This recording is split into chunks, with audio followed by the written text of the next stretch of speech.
made of candy on the countryside. One morning, Jinjay woke up to a terrible crash. He ran down the stairs and saw a giant leaping through a hole that had been put in the side of the house. He then noticed that his priceless candy cane was missing, and he yelled to the giant and said, "What is even going on here? Where is my candy cane?" He bellowed as he saw the giant receive the priceless candy cane. Shinjay stares up in horror and shock as the giant laughs and walks off. He yells back right as he disappears from view. "This is mine now, little gingerbread." Jinjay is completely thunderstruck, paralyzed by seeing what just happened. He didn't know what to do as the giant walked further and further away. As he walked, he left massive footprints in the countryside. He ran over to Gingerbread Duck's house, Mr. Quack's house, to ask for help. Once he got there, he knocked on the door and waited. "Who is it?" came Mr. Quack's old yet smooth voice. "It's Jinjay," he said. Jinjay walked inside as soon as Mr. Quacks opened the door, and immediately the smell of wilting feathers and just plain old duck came to his nose. "Mr. Quacks, sir," he started, but was cut short by Quacks. "Please, Jinjay, call me Jean." "Jean, there has been a terrible tragedy. My priceless candy cane has been passed down for generations in my family. It has been stolen by Jack the Giant." John Quack stares at Jinjay wide-eyed. "Stolen? Jack the Giant? Priceless? This is terrible, Jinjay. We must stop him before he does anything with it." "Do you know where Jack lives?" questioned Jinjay. "No," he answered. Jinjay was horrified that he was the first one in his family for hundreds of years to lose the candy cane, and it was all that stupid giant's fault. As Jinjay and John walked back to the house, which now had a huge hole in it, he remembered that the giant left footprints in the ground. Jinjay was overjoyed because that meant they could follow the giant to his hideout. "Oh yeah," he trailed. "Did I forget to mention the giant footprints?" John Quacks looked down at the path of footprints and carefully observed where it ended. John Quacks soon made a decision. "I'd say it'd be about 3 miles from here to Jack's fortress." I still don't understand why he would take the candy cane, Jinjay wondered. He was really worried that he would never get it back, and he decided that he had to go after it. "Well," Jinjay exclaims, "whoever this guy thinks he is, I'm going after him." John Quacks just stares at Jinjay, then soon shakes his head. "At least take me with you. I may be old. In fact, I'm sure I am.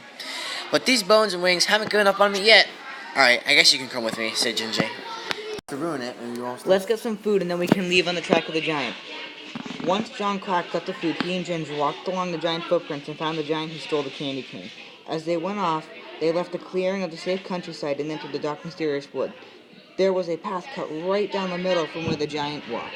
"Well, I guess we know where he's going," said Jin sarcastically. John Quack shakes his head in disapproval, but keeps walking. These days just make me wonder so much. As they both walk down the path of the giant footsteps, they also close in on Jack's fortress. It's amazingly huge, with the windows all coated in colorful glass pane and the top rising higher than the mountain, past the clouds. Jinjay stares up in wonder, thinking to himself how high it goes, while John Quack squints up high to see where the Jack might be. "This might take a while, though we're prepared," notes John as he takes his eyes off the height of the fortress. "I agree," said Jinjay. "Just one question. Where in the world is the entrance?" As they looked for the entrance, they saw there was a huge front door. They decided to knock, but there was no answer. They also saw a window that they could easily get through. Quack pulled out a rope with a grapple on it and threw it at the window. They snuck inside the castle and then had to find out where the candy cane was. Suddenly, they heard a loud, smooth rumble. They wondered what it could be, but then they remembered a giant lived here. Then they crept around a corner and saw that the giant was sleeping on a couch. Jinjay and John Quacks looked for the candy cane, but they had no idea where it was. Then they saw a staircase to what seemed to be the second floor. John grappled onto each ginormous step, and Jinjay clutched to the grapple to climb with John. After a tiring session of a huge set of stairs, Jinjay immediately looked to see if the candy cane was in some flask or something on the floor. John Quacks soon joins him, looking around as well. "Great," complained Jinjay. "It's not here." He growls under his breath as John Quack sees yet another set of stairs. Jinjay is shown the stairs by John, and Jinjay groans. "Why another one?" he yells. As they climbed the stairs, they wondered where the candy cane was. Could it be at the very top of the castle or hidden with the giant? "Should we look up at the top of the next staircase?" asked Jinjay as he ran up to the third and final floor. There it was, the candy cane, surrounded by a giant flask that looked like it could be opened. They snuck up to it and began to open the door, but as soon as they did, they heard the giant coming upstairs. Gingy and John Quacks grabbed the candy cane and began to run down the stairs and saw the giant right under him. They just sprinted down the hallway, hoping to get to a head start. "Go to the cliff! I have an idea!" yelled Quacks. They ran for the cliff, and they noticed it was at least 200-foot drop down. The giant was nearing them with a full head of steam, clearly trying to stomp them out.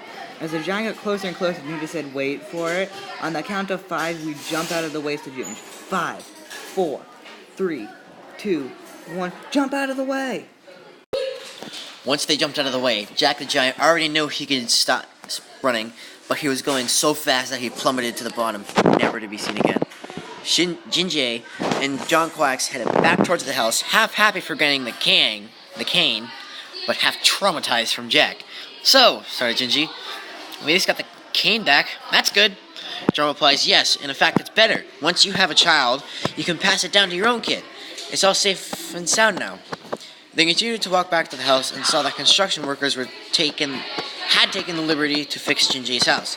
"Oh, thank you," exclaimed Gingy. The construction workers waved, and soon the house was rebuilt. The candy cane was safe, and Gingy could finally relax on his couch, safe and sound.